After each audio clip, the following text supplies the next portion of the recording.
Price reductions done right. Are you overpriced? Well, if you're like most sellers, you want to get as much as you can when you list your property for sale, but overpricing your listing could be detrimental in the end. Stick around. We're going to go look at a house today that appears to be overpriced on the market. We're going to talk a little bit about what you can do to get your price right. My name is Tony. This is Run the Comps. Here we go.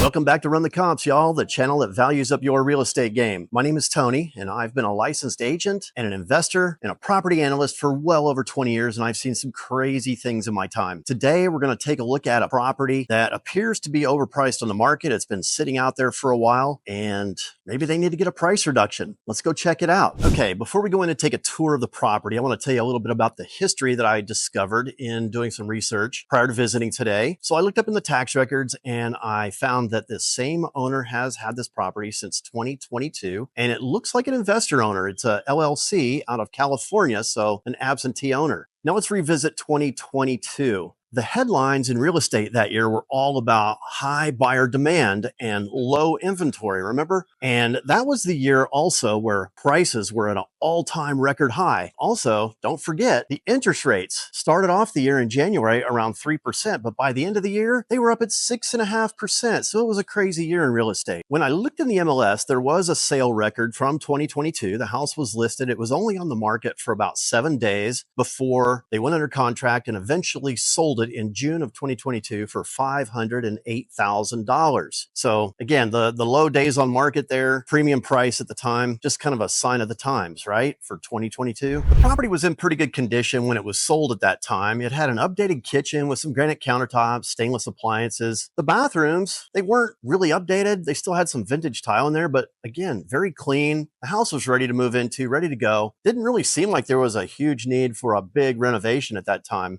But apparently that's what those investors had in mind when they bought this house. They wanted to come in and do a big renovation on this property. And that's exactly what they did. And then in December of 2022, they relisted the property at $775,000. Now the listing was out there for about 100 days, and they had one price reduction from $775 down to $745 during that time. But right around the 90-day mark, they decided, well, let's try and rent this thing if we can't sell it right now. Keep in mind, the market had totally shifted between the time they purchased this house and the time they relisted it for sale. By the time they came back to market with a renovated property, interest rates were up over 6.5, approaching 7%. Right around the 90-day mark, this seller, this owner, decided to make a pivot, put the property up for lease. So they put it out for lease at $3,900, right around the 90-day mark of the original listing. And eventually, they ended up renting the house out for $3,900. When the tenant moved out in 2024, they prepped the house and put it back on the market at $749,000, later to reduce it down to $729,000. And then eventually canceled that listing,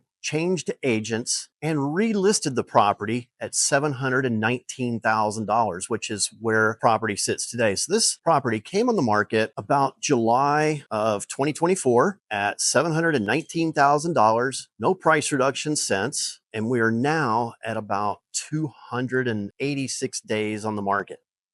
And very similar to the first time that they listed this property for sale, they put it up for sale, did a couple of small price reductions on it, and then eventually decided to put it up for rent again. So the house is currently available for sale, $719,000 asking price, and it's also available for rent at $4,000 a month. Well, let's go ahead and take a tour of this property, go on in and see what it looks like and see if there's really anything wrong with it that would be a big flag to a potential buyer.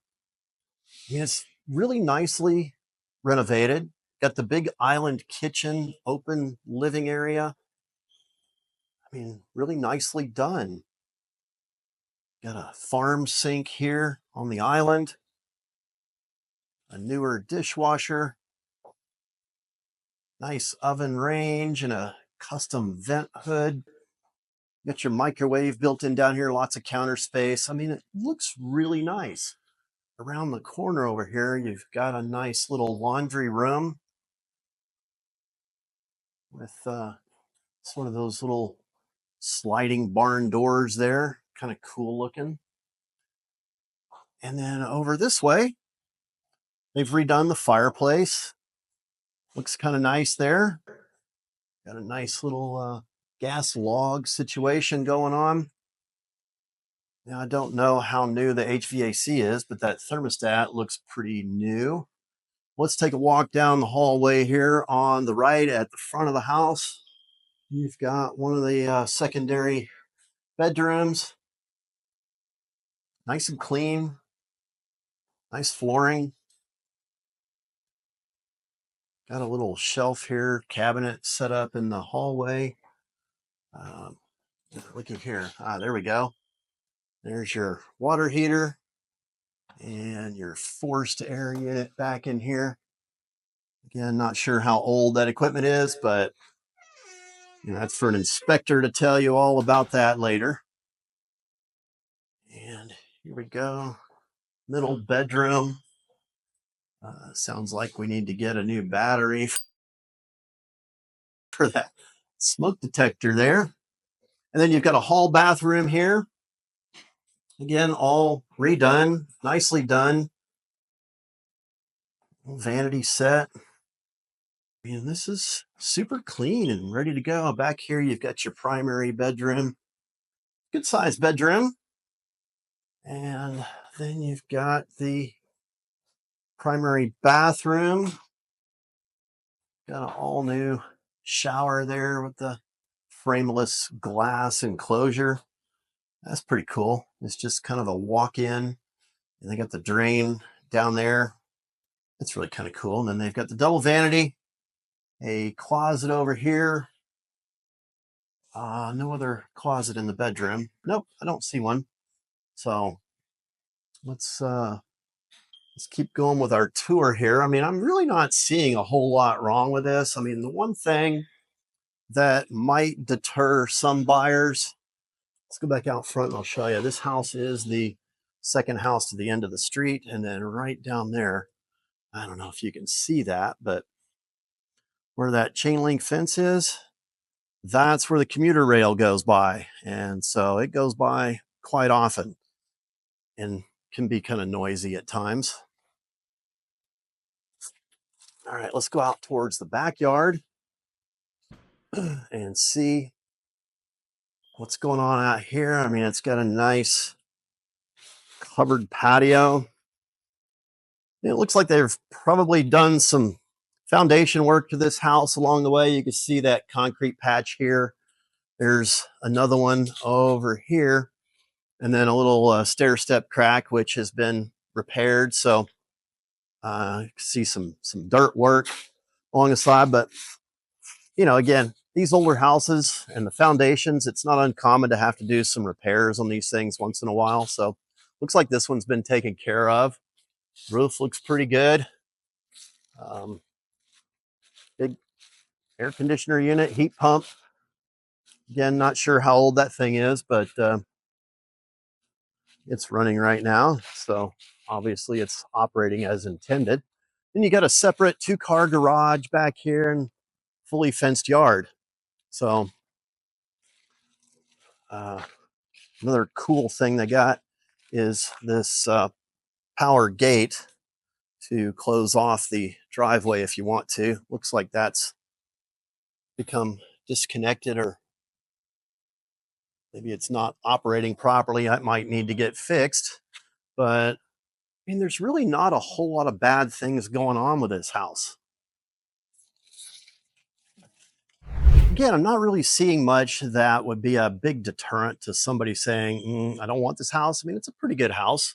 It's a decent location. If you can handle the commuter train going by and maybe some airplanes going overhead, because there is a flight pattern to Love Field. The good thing is the location is very close to White Rock Lake. If anybody's familiar with White Rock Lake, it's kind of the crown jewel of Dallas. It's a lake right in the middle of the city, nice parks. Everybody likes to go over there. All right, so our subject property today is 1,606 square feet. It was built in 1960, and it sits in an established neighborhood where there are some new build activities going on over here, where people are knocking down the old houses and building big, expensive homes that are 3,000, 3,500, 4,000 square feet. And typically sell well into the $1 million plus type of price point. But for today's comparisons, I'm gonna filter out the comps and get similar comps because there's still plenty of those in this neighborhood. And you're gonna find some comps in this neighborhood that haven't really been as updated as this one. You're gonna find some that have been really well maintained and then others that have been completely renovated, such as what we've just seen here. Now let's get our Run the Comp CMA up on the screen here and talk about the activity that's going on in the neighborhood. So you can see that there are 4 active listings at this time. 3 of them are relatively new on the market. Our subject property is not the highest priced property, but you can see it's been out there for the longest, that's for sure, at 286 days. One property's only been on the market 23 days, and there's a couple of brand new listings that have only been out there less than a week. I also want to point out the active option property down below. So this property, basically what that means is they have accepted an offer on this property and they're in the due diligence period, and basically it's a pending sale. Now this is a good indicator of buyer activity in the neighborhood. This property was listed at $654,000 and was only on the market for 25 days before they accepted that offer. As we scroll down to the section where we've got the sold properties noted, so these are going to be what I call trailing 6-month or T6M sold properties. So these are properties that have sold in the last 6 months in this neighborhood. You can see there's 5 sold properties. So 4 active listings, an active option listing, and 5 sold properties. That sort of indicates a really balanced market at this time for the neighborhood. Out of this group of sold comps, I want to talk about comp number 5 first, the property on Lehigh. Now, the property at Lehigh, it's a sold comp that represents the bottom of the value bracket for the area because the condition of that property is it's ready to be updated. It needs updates and upgrades. So it's kind of a fixer-upper, if you will. And that property sold for $525,000. When we look at the history of that listing, they originally listed it at $585,000, then made a small drop down to $575,000, then ultimately fired their agent, got a new agent, and relisted it at $550,000, which is probably to their benefit because ultimately they were on the market less than 70 days before they were able to secure a deal and close it at $525,000. Next, let's talk about the comp on Bucknell. So Bucknell sold for $596,000. At the time that it sold, it was listed at $615,000. But if we look into the listing history of this property, Bucknell was originally listed at $675,000 and then had a couple of aggressive price cuts at 19 days on the market and 33 days on the market to bring it down to a range where buyers were interested, and ultimately somebody made an offer when it got reduced down to $615,000, and the net result is they only spent 54 days on the market with this property before selling it at $596,000. Finally, the last comp that I want to talk about is the sold comp on Haverford. That property sold for $677,000 and it was listed at $715,000 at the time that it sold. But that doesn't tell the whole story. When you look back at the history on that listing, they originally listed that property at $750,000, but then they made some radical and decisive and quick price reductions all the way down to $715,000. And they did that at 15 days, they did it at 21 days, and then they did it again at 31 days, and ultimately only spent 39 days on the market. So I think that is the model that could work for the subject property here. If they just do some quick and radical price cuts, get this down to a price point where buyers are going to be interested in making an offer, I think that's probably the best prescription for getting this subject property sold. The bottom line today is that overpricing your property is not a really good strategy, but if you have to overprice it and you really feel like you want to put it at a high price just to see what happens, well, I do recommend some hard and heavy price reductions early on so that you could get that property down to a point where buyers are going to show interest in it.